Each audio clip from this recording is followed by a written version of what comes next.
Catherine came home with a toaster. Not a fancy one. No smart display, no touchscreen interface, not even one of those sleek matte black ones you see in magazines, perched on the kind of countertops that only exist in showrooms and HGTV dreams. Nope. This one was silver. Basic. Probably on sale. The kind of toaster you forget you own until it burns your bagel and ruins your morning. She held it like it was a newborn, cradled against her chest with both arms. I half expected her to start humming a lullaby. I was on the couch, knee-deep in a documentary about eccentric billionaires who live underground. Apparently it's all the rage now to build luxury bunkers with wine cellars and bowling alleys. Just in case the world ends and you still want to host Friday night league games. I muted the TV and looked at her like she'd brought home a stray shopping cart. A toaster? I asked. She blinked. We needed a new one. Did we? I glanced toward the kitchen. Our current toaster sat faithfully on the counter, quietly minding its own business like a retired veteran who still salutes the flag every morning. What happened to old Reliable? It sparked yesterday, she said, already heading toward the kitchen. Now, that was interesting. I made toast every morning. Even that morning. No sparks. No dramatic electrical flare-ups. Certainly no life-threatening explosions. Just golden brown sourdough and the gentle hum of a machine doing its job. Which, now that I thought about it, might explain why she kept calling it a he lately. He's not working right, she'd say. He takes too long. He's cold in the middle. Looking back, I should have taken it personally. But the toaster wasn't the moment. It was just the opening act. The moment came 3 days later, during what I now refer to as the conference call incident. I work from home, a perk of being a mid-level strategist in a company that sells business solutions no one understands, including the people selling them. I've been on hundreds of Zoom calls, each more lifeless than the last. If you've never spent 90 minutes listening to a grown man explain synergy using animated pie charts, then let me assure you, prison might be more merciful. But this call was different. It was a quarterly performance review with Todd, my manager, who has the unique ability to sound like he's smiling even while laying you off. I was mentally preparing to defend my initiative metrics, whatever those are, when I realized my webcam light was on. No big deal. Except I hadn't turned it on yet. Brandon, Todd said, you there? You're a little blurry. I squinted at the camera, leaned forward to adjust the focus, and there, right behind me, framed perfectly in the background like an Easter egg in a poorly edited movie, was Catherine. She was in the dining room, on her laptop, smiling, laughing, wearing glasses I didn't recognize. She only wore glasses when she wanted to look bookish, which is Catherine code for, I want to be taken seriously while lying. I turned my head slightly, still pretending to listen to Todd explain the sales funnel. Catherine didn't notice me. She was too busy on her call. But it wasn't work. I knew her work face. This wasn't it. This was animated. Giddy. Like a teenager who just got asked to prom by the quarterback, despite the fact she's already married to the coach. Todd droned on, oblivious. Something about quarterly synergy goals. I was watching my wife in real time, gesturing at her screen like a magician performing card tricks. And then she did something odd. She held up a sock. Not just any sock. One of my socks. The Argyle ones I wear when I feel like making poor fashion decisions. She waved it at the camera, laughing like she was telling a joke only the other person would understand. And in that moment, right there, with a sock in the air and my confused manager mumbling about KPIs, I knew. It wasn't rage. Wasn't heartbreak. It was more like watching a glass slowly tip over. You see it happening. You could reach out and catch it. But instead, you just let it fall. You wait for the crash. When the call ended, I didn't say anything. I went to the kitchen, stared at the new toaster for a good 5 minutes, and made a bagel. Over-toasted, just to prove a point. I left it on the plate and walked out the front door without a word. I didn't storm out dramatically. Didn't slam the door or take the car. I just walked. You'd think that'd be the end, right? Man sees betrayal, man leaves house, man comes back with a plan. But no, this wasn't a movie. There were no storm clouds gathering, no melancholy soundtrack playing softly as I wandered the streets of suburbia with a broken heart and a burnt bagel.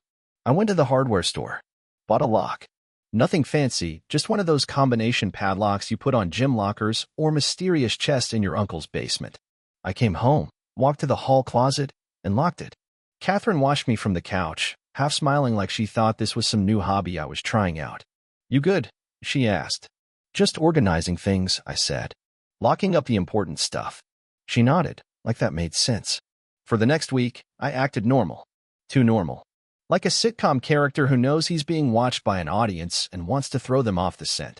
I made dinner, paid bills, even complimented her new nail polish. It was the same color as our toaster, by the way. And every evening, while she sat on her laptop, working, I added something else to the hall closet. A framed picture of our wedding. My cufflinks. The key to the filing cabinet. Nothing dramatic, just little pieces of me. I didn't need them anymore. The unraveling came not with a scream, but with a spreadsheet. On the second Tuesday of the month, known to few as Brandon's personal finance reconciliation day, I opened our shared budgeting app and saw a charge. From a trivia bar. Now, Catherine hates trivia. Says it's the sport of people with too much time and not enough friends. But apparently, she went. On a Monday night. And apparently, she covered the bill for two. And apparently, this particular trivia bar had a sock-themed team name leaderboard. And guess who came in second place that night?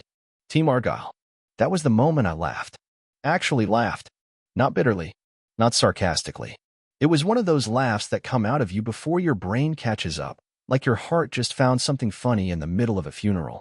So I printed the leaderboard, taped it to the front of the hall closet, left a note that said, "For future reference, if you're going to mock my socks, try not to name your affair after them." Then I took my coffee, my phone, and my dignity and left the house for the last time that still felt like mine. Catherine wasn't particularly tech-savvy, which was why I was surprised she even figured out how to use the shared budgeting app to begin with. The same woman who once asked me why our TV wasn't working during a power outage was now apparently running covert trivia operations under a team name inspired by my socks. Life has a way of reminding you just how unremarkably stupid betrayal can be. After taping the trivia bar leaderboard to the closet, I gave myself a little round of applause. Just one clap. I wasn't trying to be dramatic. I just appreciated a moment of personal efficiency. I'd been a middle manager for too long not to respect a well-executed task. Now, to be clear, I hadn't confronted her. I wasn't interested in a theatrical confession or one of those long, cinematic speeches where she tries to explain her actions using phrases like emotional void or personal rediscovery.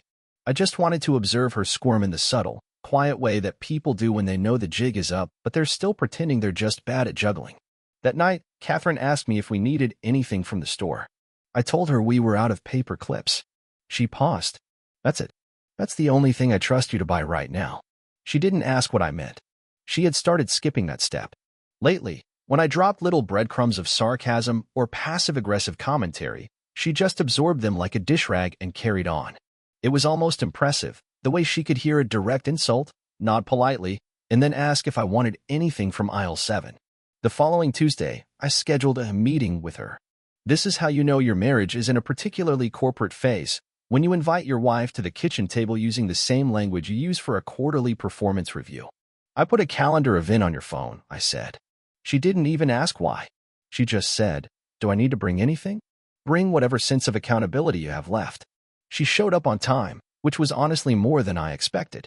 I had the laptop open, spreadsheets queued up. Now, I know what you're thinking. Spreadsheets? Really?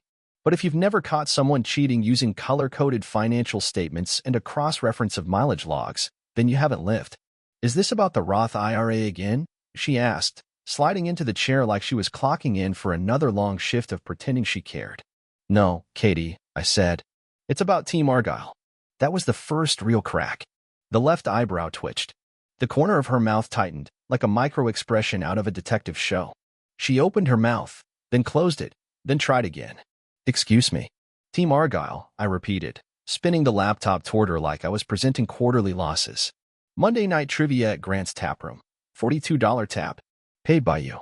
Not a single charge for tacos, which tells me you weren't actually there for the trivia. Because no one goes to Grant's and skips the tacos unless they're too busy flirting with a guy who probably tucks in his t-shirts." "Are you seriously spying on me through the budget app?" she asked, leaning back like a CEO about to fire someone. "No. I'm seriously trying to make sense of how someone with an English degree managed to name their secret trivia team after their husband's sock pattern and still think they get away with it." She didn't deny it. That was the best part. She just let out a soft exhale and reached for her coffee. "This is ridiculous," she muttered. "What's ridiculous," I said, "is thinking that the man you're sneaking around with won't eventually wear cargo shorts to something formal. But here we are." At this point, she gave up on words and just stared at the wall like she was trying to enter another dimension. I'd expected more resistance, maybe a teary speech about loneliness or a monologue about growing apart. Instead, she was just tired, bored, even. Like I'd ruined a perfectly good afternoon with facts. "You remember Darren Bennett?" she finally said. "Vaguely," I replied. "Wasn't he the guy from your old choir group who made a vision board about moving to Denver and becoming a kombucha influencer?" "That's the one." I waited. She didn't elaborate. Just sipped her coffee.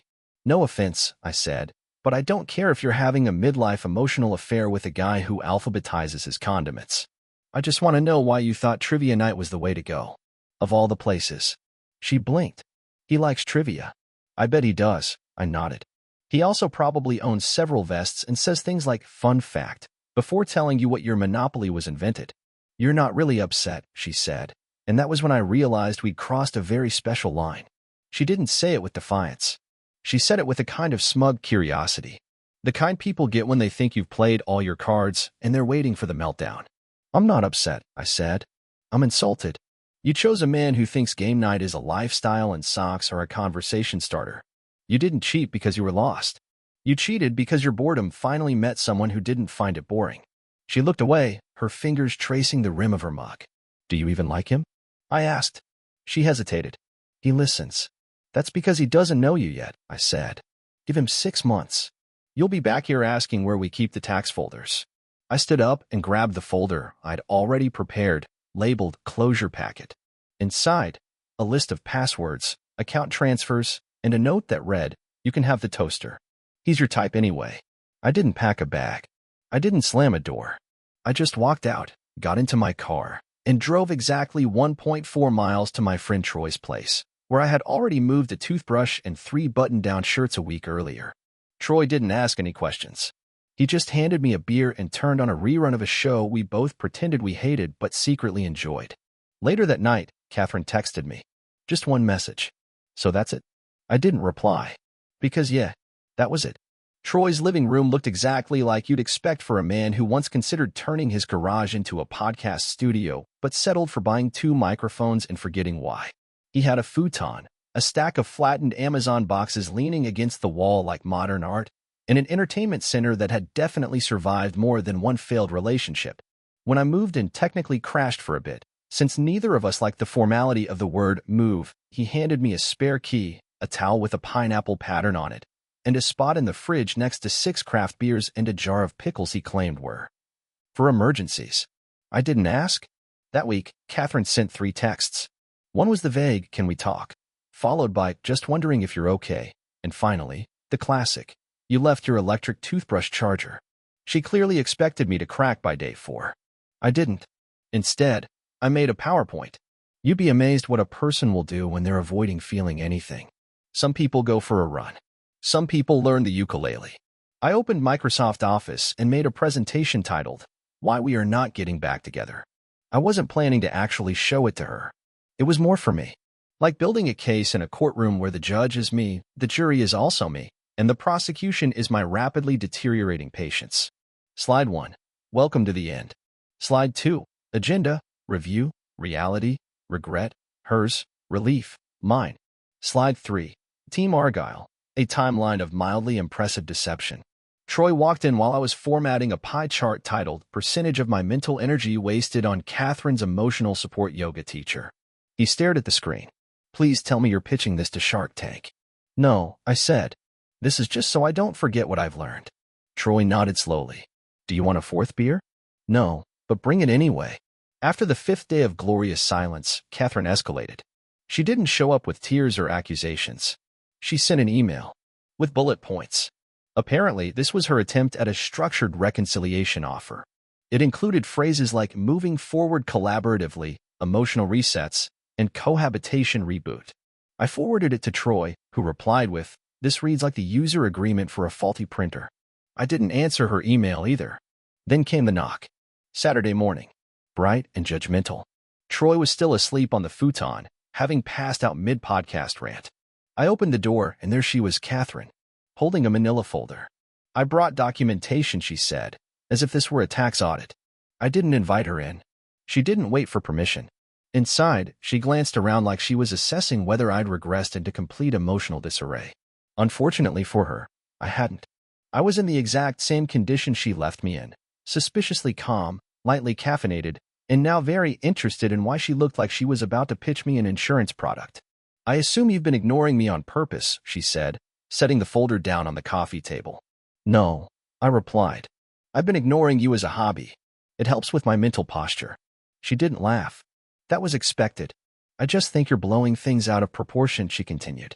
"Define things," I said. "Because if by things you mean your extracurricular trivia partner, then sure, maybe I'm the unreasonable one." "Brandon," she said, dragging my name like it was a court summons. "People make mistakes." "Right," I nodded. "And some people laminate them and bring them in a folder." She tapped the folder. "This is everything you need to know." I laid it all out. I flipped it open. Inside, a series of printed emails, calendar screenshots, and something that looked suspiciously like a relationship mood tracker.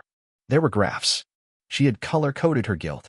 I stared at one labeled Moments of Doubt and another titled When I Knew I'd Gone Too Far. "I see you skipped when I knew I'd get caught," I said. She exhaled in that very specific way people do when they think they're being patient with someone unreasonable. "It's the breath version of a pat on the head." "I didn't want this to get ugly," she said.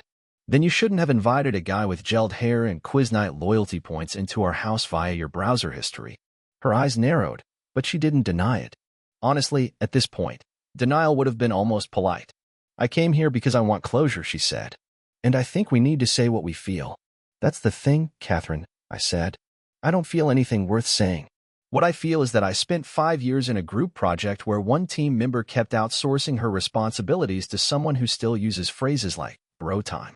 I didn't cheat out of malice," she said, as if intention altered the outcome. "It was complicated." "It wasn't complicated," I said. "You got bored and found someone who clapped when you solved an anagram. That's not complex. That's Tuesday at any public library." She glanced around the room again. "This is really where you're staying?" "Yes," I said. "This place has boundaries. And Wi-Fi that doesn't remember your devices." She stepped toward the door but paused. "So that's it." "That depends," I said. "Do you want to take the folder back or should I recycle it?" She took it. After she left, Troy came out of his room rubbing his eyes. "Did I dream that? Or did your ex-wife just deliver a PowerPoint in physical form?" "You didn't dream it." He walked over, opened the fridge, pulled out the pickles, and said, "I think this qualifies as an emergency." We ate pickles and watched TV. No emotional aftermath. No dramatic flashbacks. Just a quiet, satisfying sense that the story was untangling itself exactly the way it needed to. And no one had to shout. Catherine didn't take the folder with her after all.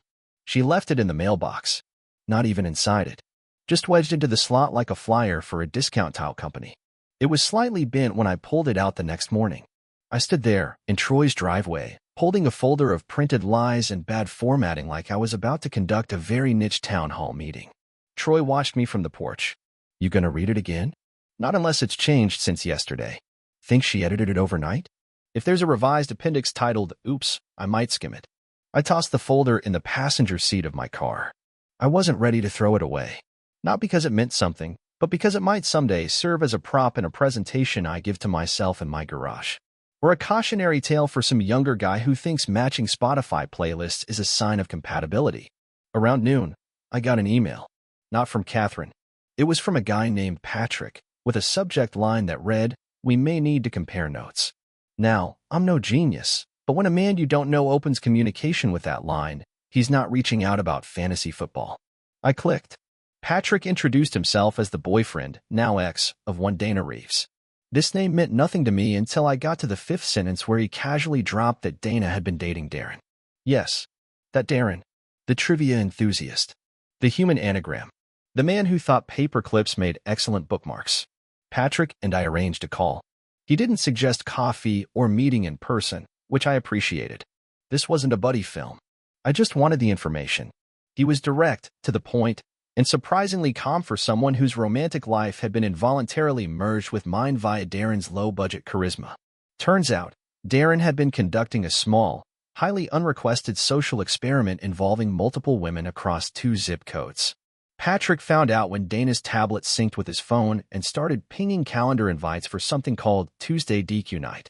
DQ did not, unfortunately, Refer to Dairy Queen. So we compared notes. Turns out the same week Catherine was pushing for us to buy a second couch for the reading nook, Darren had been forwarding links to studio apartments just for thinking space. He was very into space. That was a theme. Emotional space, physical space, closet space, mind space. I assumed it was because his actual brain space was limited. I thanked Patrick for the info. We hung up. And that should have been the end of it. It wasn't. The next day, I received a Google form. The sender was, once again, Catherine. The title, Feedback on Our Recent Separation, Anonymous Optional, which defeated the point, since I was literally the only recipient. I opened it. 5 sections. 32 questions. Multiple choice, short answer, and even one, rate your experience slider. I forwarded it to Troy. His reply, she turned your divorce into a customer service survey? My reply, apparently I qualify for a free month of regret. We reviewed the questions together. Question 4. What emotions did you experience most during our conflict? A. Anger. B. Sadness. C. Confusion. D. Other. Please specify. Troy suggested I write in mild amusement with notes of disbelief. Question 12. What could I have done differently to make this transition smoother for you? A. More communication. B. More transparency. C. Less emotional ambiguity. D. Fewer recreational partnerships with trivia hobbyists. I didn't answer. Question 19. On a scale of 1 to 10, how likely are you to recommend me as a partner to others? Troy spit his drink. Is this Yelp? Are we leaving reviews now? You think she's collecting testimonials for her next relationship? If she gets 5 stars, does she unlock a free sandwich? I closed the form. I wasn't filling it out. Not because I was above it, but because if I answered honestly, it might become art. And she didn't deserve art. That weekend, Troy and I attended a backyard poker night at his cousin's place. It was mostly guys in their 30s and 40s trying to pretend folding a bad hand wasn't a metaphor for something deeper. One guy wore sunglasses the entire time, even though it was dark and we were under a patio awning. I didn't win a single round, but I wasn't really there for the cards. I just needed to know I could be in a space where no one would say the phrase shared growth pathway. No one did. Success. When I got back to the house, there was a voicemail from Catherine. The first actual voice contact since the day she presented me with a folder like she was delivering quarterly projections. The message was short. Hey, I'm going to clear my stuff out of the house. Thought you should know. I'll be quick. That was it. She didn't ask for permission. She didn't offer a time. She was just letting me know she was doing it. And somehow, that was the first useful thing she'd done in months. I didn't call her back. Instead, I updated the PowerPoint. New slide. Post-exit logistics. Bullet points. Let her take the toaster. Double-check she doesn't take the Wi-Fi extender. Leave her a Google form titled, Review of Your Exit Process. I didn't actually make the form, but it was tempting. Catherine showed up on a Wednesday. It felt like a Wednesday kind of decision, midweek, low stakes, no chance of running into emotionally charged weekend energy. She didn't text, call, or send another digital form. She just arrived, like someone showing up to a group project 4 weeks after the deadline with a smile and no shame. Troy and I were in the middle of rearranging his living room for the 4th time since I moved in. Not because we were redecorating, but because he'd somehow convinced himself that his couch absorbed stress differently depending on its direction. I didn't argue. I needed the movement. It gave me an excuse to pretend I wasn't just waiting for the next absurd chapter to unfold. At 10:37 a.m., Catherine's car pulled into our driveway like she'd never stopped doing it.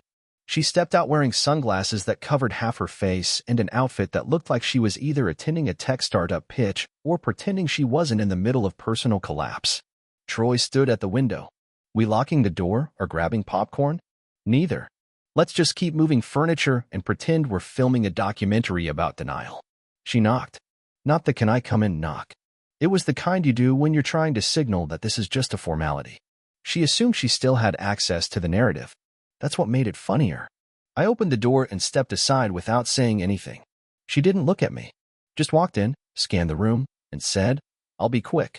Troy gave her a 2-finger wave and went back to fiddling with speaker wires that weren't connected to anything. Catherine walked toward the corner where she'd neatly stacked her things over the last week. See, she'd been pre-clearing the space. Every day or two, another little item would disappear, her favorite umbrella, a pair of workout shoes, The Bluetooth keyboard she only used to draft emails that sounded professional but never had a clear point. I'd noticed, of course, but didn't comment. There's something satisfying about watching someone remove themselves in increments. She opened a reusable bag with the logo of a podcast she used to pretend to listen to, then started packing what remained, a framed certificate from a leadership workshop that she kept above our desk for some reason, 3 notebooks filled with color-coded goals, and a decorative calendar still set to May. She paused when she got to the drawer. The one where we used to keep shared chargers, extra batteries, and the label maker I bought after a late-night spiral about becoming more organized emotionally. It didn't work, but we ended up with very clearly labeled drawers. "Did you take the HDMI splitter?" she asked, like it was the central conflict in our breakup. "No," I said. "It's still taped to the back of the TV, as it has been since 2021. She muttered something about poor cable management and pulled it loose. Then she moved to the shelf where her books were still lined up, untouched. Most of them were aspirational. Titles like Rewriting Your Narrative and Fearless Boundary Setting, basically manuals on how to become slightly more insufferable at brunch. Troy leaned in and whispered, "But she takes the book about assertiveness first." She did. I walked back to the kitchen under the pretense of checking if the burrito was full. It was not. But at least there was the quiet click of her moving around instead of some dramatic orchestral nonsense. Then she stopped. I knew because the silence changed. It wasn't heavy. It was that kind of silence where someone thinks they're about to say something important, but they're mostly trying to figure out how to make themselves sound noble. "Brandon," she said from the hallway. I stayed where I was. She waited, then tried again. "I think we should talk before I go." "About what?" "Everything." "Define everything," I said, still not turning around. She walked into the kitchen, folderless this time, and leaned against the island like she was about to negotiate a lease extension. "I just don't want us to leave this with," she started, then paused, hunting for the right flavor of closure. "With bitterness." "I'm not bitter," I said. "I'm done. There's a difference. I know I messed up." "You messed up like it was a competitive sport," I said. "But sure, let's call it a mess. I don't expect forgiveness." "That's convenient." She glanced around the kitchen, probably trying to see if anything she owned had been turned into a passive-aggressive installation. She didn't notice the sticky note I'd put behind the spice rack labeled "Contains Zero Trust." "I just wanted to say I'm sorry," she said. "For what?" "For hurting you." "That's too general. Try again." "For being careless." "For not handling things better." "For Darren." I raised an eyebrow. "For choosing someone who turned out to be," she trailed off, then corrected herself, "not exactly stable." "Ah," I nodded. "So it's not that you picked someone over me. It's that you picked poorly." She didn't argue. I motioned to her bag. "You done collecting your trophies?" "Yes." "Great. Then we're good." Catherine stood there like she expected something else. A gesture. A moment. Maybe even a nod of respect for her brief performance of humility. Instead, Troy walked in with his laptop. "Sorry," he said. "I've got a Zoom thing." "You two wrapping up the personal retrospective, or should I come back?" She got the hint. Walked to the door without another word. Paused once, like she might try to leave on some powerful line. Then thought better of it. The door clicked. Troy raised an eyebrow. "So, how'd that feel?" "Like deleting an app one never used but somehow still pays for premium." He tossed me a stress ball shaped like a planet. "We used it as a decision maker. Squeeze once for yes, twice for no." I didn't need it. I went back to the living room and pulled up the PowerPoint one last time. Added a final slide. Conclusion. Please do not respond to this breakup. It is already being processed. 2 weeks passed with no new messages, forms, visits, or updates from Catherine, which, by my current standards, qualified as emotional tranquility. No folders were delivered. No feedback was requested. The silence was so thorough, it almost felt suspicious. If she'd posted a review of our breakup on Yelp, I wouldn't have seen it. I spent most of that time adjusting to the newly upgraded version of my life. No notifications that sounded like corporate language in disguise, no impromptu discussions about shared responsibilities that mysteriously skewed in one direction. Troy, in his infinite wisdom and complete lack of emotional training, decided we needed a symbolic gesture to close the chapter. His suggestion, a trip to the local municipal records office. Why would I want to go there? I asked, assuming it was a setup for one of his weird theories about bureaucracy being the purest form of human performance art. Because nothing says closure like filing paperwork in a building where the air smells like toner and lost ambition, he said. Also, You've been sitting on that PowerPoint like it's a sacred text. Time to do something official. I had to admit, he had a point. The folder was gone. The books were gone. The trivia guy was probably off disappointing someone new with his insights on vowels. So I put on a shirt that didn't have a slogan and drove with Troy to the place where dreams go to be laminated, the city clerk's office. We walked in and were immediately greeted by the universal sound of a printer jamming. A woman behind the desk looked up with the kind of enthusiasm usually reserved for airport TSA agents. "Reason for your visit?" she asked. "Dissolution of marriage," I said, because apparently end of tolerated nonsense wasn't a valid selection on the form. Troy whispered, "That's the most professional way you've ever said, 'I'm done.'" I was handed a clipboard, several forms, and a pin attached to a chain like they thought I'd be tempted to steal it as a souvenir. I sat down at one of the plastic chairs bolted to the floor and started filling out the paperwork. Catherine's full name, date of marriage, date of separation. I hesitated on that one. Was it the trivia night? The closet door incident? The Google form? Hard to say. I wrote, approximately May, and let the future historians argue over the details. Troy leaned over. "You're not putting anything in the reasons section?" "There's no checkbox for," he started calling himself a thought partner. "So no." 15 minutes later, we were done. The woman stamped the papers with mechanical indifference and told me someone would follow up once the petition was reviewed. "Anything else I should know?" I asked. She stared at me for a beat too long. "Be prepared to attend a session if requested." "What kind of session?" "Mediation, possibly." "With her?" "Yes." Troy coughed. "Do they provide snacks, or just the emotional whiplash?" The clerk didn't laugh. She handed me a receipt and motioned toward the exit like she was dismissing a couple of sitcom extras. On the way out, Troy asked if I wanted to celebrate. I said sure, but nothing that involved karaoke or metaphors. We ended up at a used bookstore. He went to browse science fiction titles he wouldn't actually buy, and I wandered through the nonfiction section until I spotted something that made me stop. A book titled Conflict Resolution for Couples, a workbook. It looked like it had been dropped off in anger. The spine was creased like someone had tried to break it out of spite. I flipped it open and landed on a page called Active Listening in High Emotion Situations. The instructions included phrases like, "I hear that you're feeling," and "Let's take turns speaking without interruption." I closed the book and put it back. The last time I tried taking turns speaking, Catherine gave a 3-minute speech on emotional intelligence, then took a phone call in the middle of mine. I wasn't about to relive that. My version of conflict resolution now involved silent paperwork and chairs that didn't swivel.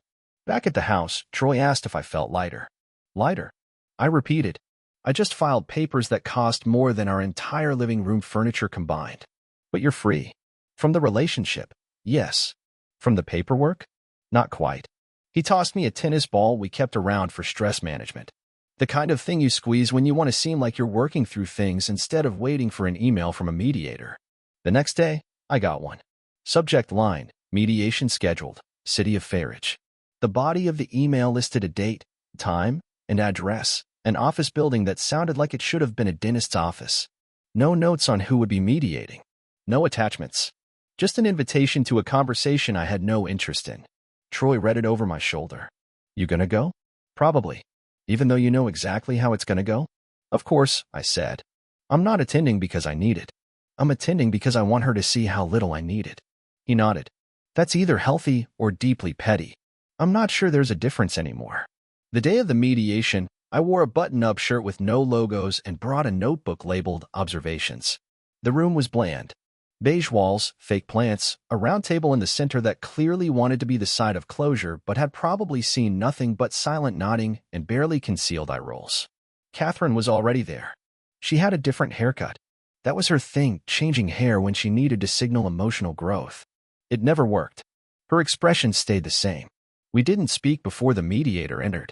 She looked like someone who used to teach middle school but got tired of explaining commas. She smiled at us like we were there for a trust-building seminar. "We're here to find mutual understanding," she said, opening a legal pad.